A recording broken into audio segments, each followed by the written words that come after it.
Can you I'm really curious though, like as far as your illness and like your recovery, what was that like for you? Like, I mean, being a young person, you know, in your early 20s, feeling like you have your whole life ahead of you, you have this thing, this terrible thing happen, or your body starts to kind of shut down.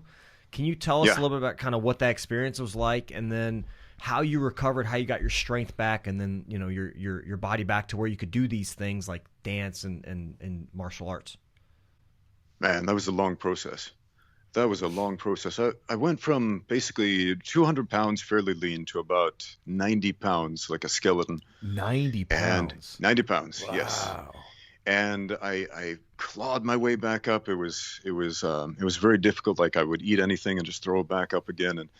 And What illness was it? Well, it was surgical complications from a ruptured appendix. Oh, wow. So I had appendicitis. My appendix ruptured. I had surgical complications. Basically, my intestines fused together with scar tissue, and so it caused bowel obstructions. Yeah. And this happened multiple times. Like I ended up getting like 3 or 4 surgeries. I don't remember. It was either 3 or 4. It just happened so often. So I spent the better part of 2 years in and out of the hospital. And every time this happened, it was just absolutely crushing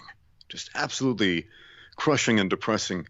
Just thinking all that work, everything I tried for, all that recovery I went through for nothing.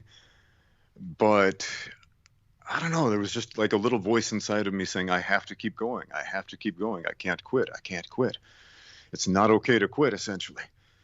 And yeah, it's funny that you mentioned that, because at that time, I remember feeling like I could just die now. I could just die now, and that would be easier than fighting through this again. And I think that was an experience that ultimately helped me become stronger mentally, because, you know, we, especially as a fighter, we all have these moments where, you know, we're getting outworked.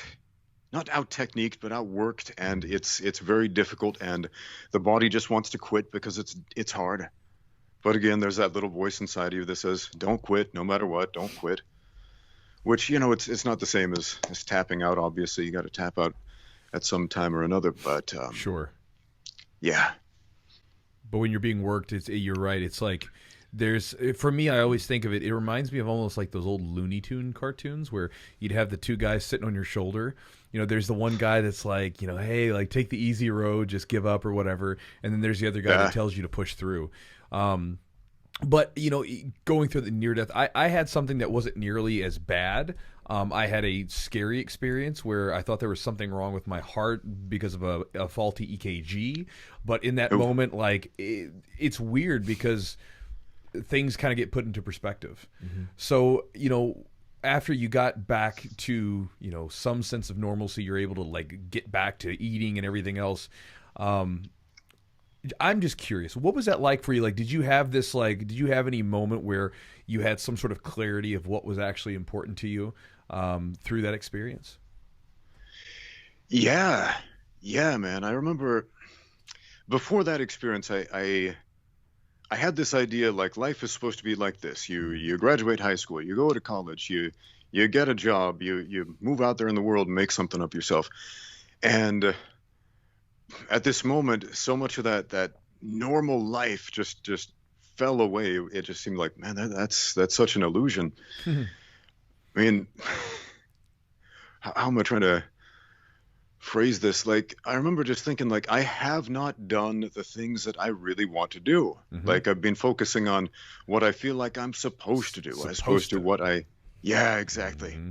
As opposed to what I really want and need to do. Yeah, the supposed tos. You know, that's it's an interesting thing because it's hard to like kind of come to that. And so I imagine, you know, just sort of thinking about this, like that probably, like I said, led you to dance. And I imagine that willingness to be able to, you know, look at something and say, you know what, I'm going to go to China. Like, let's do it. Because, a lot of people have these desires to want to go and do these, what seems to be like crazy things. But then they don't, because they feel like they shouldn't, or it'll be irresponsible, or they're not supposed to. But do you think that like going through that whole experience and being able to have that kind of clarity, do you think it was one of those things that probably led to you sort of getting into dancing, fighting, and just basically, I'm going to go off to a new country and find a way to make it work? Absolutely, man. Absolutely. If it wasn't for that experience, I probably wouldn't be here right now. And yeah, it's funny you say that, because the average person, you're not supposed to go to China and open up an MMA gym in a country where nobody knows what MMA is. You're not supposed to do those things. You're not supposed to go out there and learn martial arts, and you're not supposed to get a black belt. You're not supposed to do these things. These are things that you do because you desire them. These are things you do because you have a passion for it. Yeah, these are things you do because you break the rules, man. Well, what is that? Is it?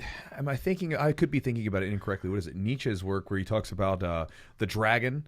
He's like, there's the dragon, which I guess you could compare to like the Freudian superego, but like the society. But there's the dragon, and on each scale is a thou shalt.